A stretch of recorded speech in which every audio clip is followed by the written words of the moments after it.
Evet, tahmin ediyorsun.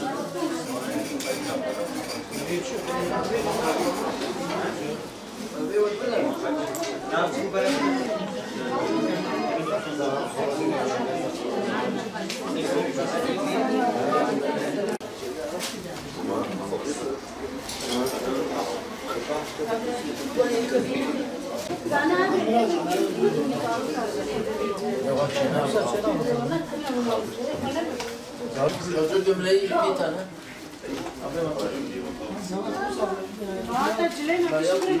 Takım tişörtü 5. عيني فرشانين نبلا سي فرشان سري إنسان كاربين سي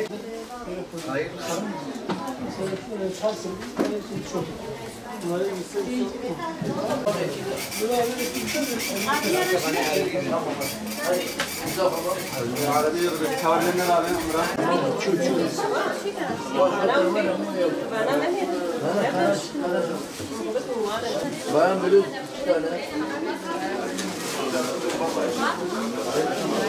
Bir tane. Kız pantolon 3 tane. Evet abi. Hay pantolon 1 tane.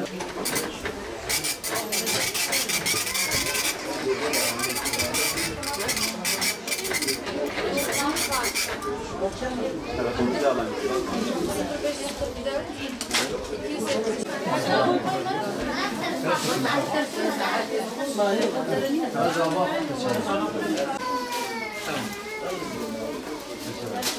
Batman Umut Kervanı olarak bu yıl Ramazan'ın başından şu ana kadar binlerce aileye gıda paketi yardımında bulunduk.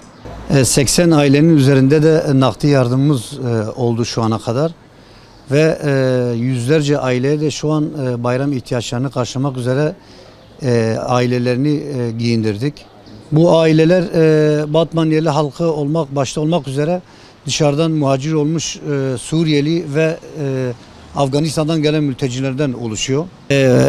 Batman Umut Kervanı olarak bugüne kadar yaptığımız yardımlarla birlikte yardımlarımızın sadece Ramazan ayına ait olmadığını, bundan sonra da yardımlarımızı bu halka ulaştırmaya, elimizden geldiğince yardım etmeye çalışacağız. Ve hayırsever, zengin insanlardan da beklentimiz budur. Gelin bu hayırlı işe ortak olalım. Bizlere yardımcı olmaları, hep birlikte el birliğiyle bu fakir ve muhtaçlara bir yardım eli uzatmalarıdır.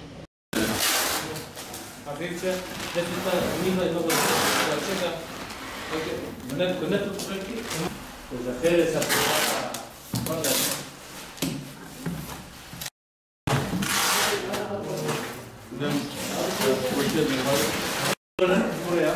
Al bitti. Oradan başla. Karşıya geç. Oradan yana bırak. Tamam geç.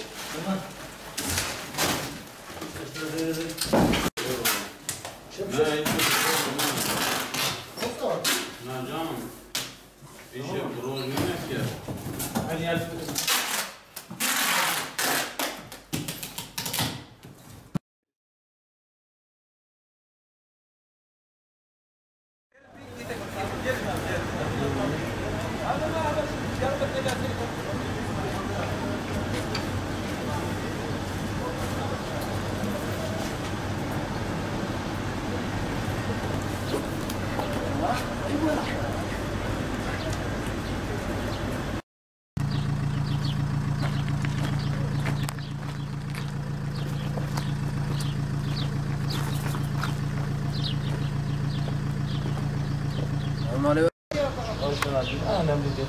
Yani zaten abone bir fotoğraf çekeceğiz. Ondan sonra Ama bırakıp gideceğim. Tamam hadi ne olur dedi. Tamam hadi ne olur.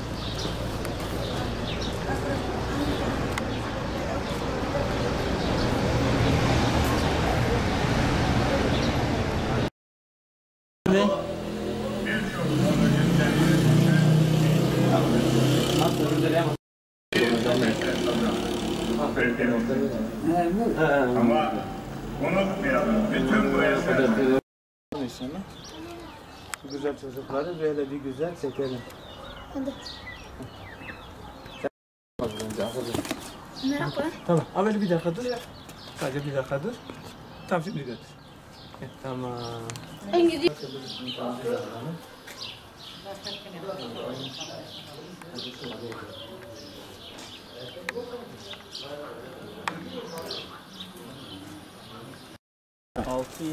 Yumurta zamanıydı Allah ha. razı olsun. Yok oradan da sağ olsunlar şey yapmışlar. Önce burayı oraya Erkek kaç yaşındaydı? erkek 7. 7 erkek, tamam. 6 yaşında kız, bir de bir kız daha var. Bir kız daha var 9 yaş. Semra. Sen gitme ya. Senin adın Sait miydi? Bu da tatlıydı. Hadi bak beğeneceksin. Ulan yoksa bu şeyde yok. Bu şeyde yok. Bu şeyde yok. Hadi git içeri.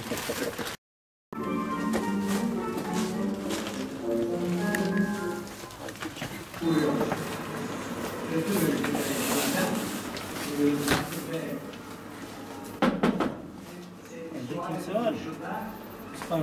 Gel. Bir tanışalım seninle. Adın ne? Mustafa merhaba. Nasıl Mustafa? Evet, pantolonum verecek. Mustafa ver. Pantolonunu şöyle maşallah. Ama şöyle şunun üzerine bırakalım pantolonunu. Bu da İstanbul'dan gelmiş sana ha. Bu da tişörtün. Bu da bırakalım. Tamam.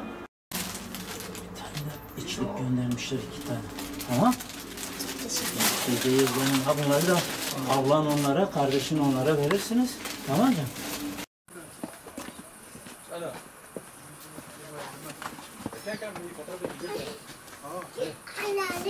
Nasılsınız çocuklar? Yine hayırseverler sana ne göndermiş?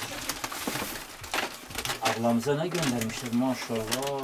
Ne güzel katlamışlar böyle. Gidelim. İsmi nedir senin? He? Merve. Bakalım Merve ablaya ne vermiş? Merve ablamıza güzel önce bir çantasını al bakalım, tut çantanı. Bakın burada güzel bir tane sana.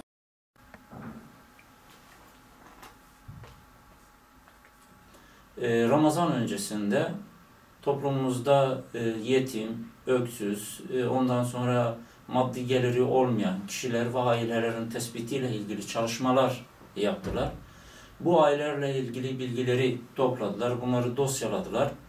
Yönetim kurulu olarak biz bu ailelerin durumlarını inceledik, tartıştık ve en son nihayetinde gerçekten de yardıma muhtaç olan aile kitlesini listeli bir hale getirerek yardımlarımızı onlara en kısa sürede ulaştırma ile ilgili çalışmalara başladık. Ramazan öncesinde böyle bir çalışma içerisine girdik. Hamdolsun hedeflediğimiz ailelere ulaşabildik.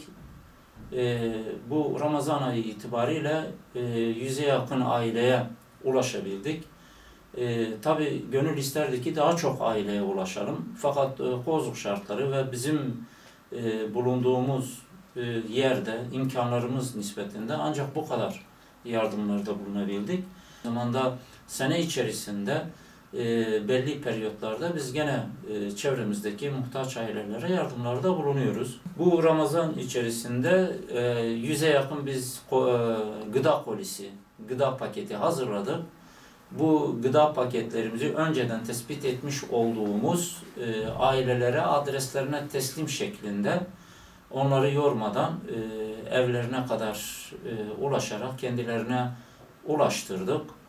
Bunun yanında yetim ailelerimiz var. Bu yetim ailelerimize gıda kolileri yanında o yetim çocukların bayramda sevinçli bir şekilde bayramı geçirmeleri için giysi yardımında da bulunduk. Yani pantolon, gömlek ve iç çamaşırlarına kadar biz bu yetimlerimizi giydirdik. Onlara bu giysileri teslim ettik. Bu ailelerimizin bu şekilde ihtiyaçları giderilmeye çalışıldı bu ay içerisinde. Bizim temel amacımız burada ilçemizde bulunan bütün muhtaçlara ulaşmak. Bunun için de biz yardımseverlerden zengin kardeşlerimizden, maddi durumu yerinde olan kardeşlerimizden istirhamda bulunuyoruz. Bu fakir ailelere bizim üzerimizden ulaşmaya çalışsın. Biz sadece bu köprü vazifemizi yerine getiriyoruz. Bizim beklentimiz kesinlikle Allah rızasından başka bir şey değil. Bizlere yardımlarını esirgemeyen varlıklı kardeşlerimizden Allah razı olsun. Yine aynı şekilde bu yardımlarda bunların arka planında çalışan gönüldaşlarımızdan da Allah razı olsun. Çünkü bu işin yükünü bu kardeşlerimiz çekmektedirler. Bu yapmış olduğumuz kolilerin hazırlanmasında, bunların ailelere ulaşmasında, bu ailelerinin tespit edilip onlarla ilgili çalışmaların yapılmasına kadar emeği geçen tüm gönüldaşlarımıza, tüm kardeşlerimize çok çok teşekkürler ediyoruz.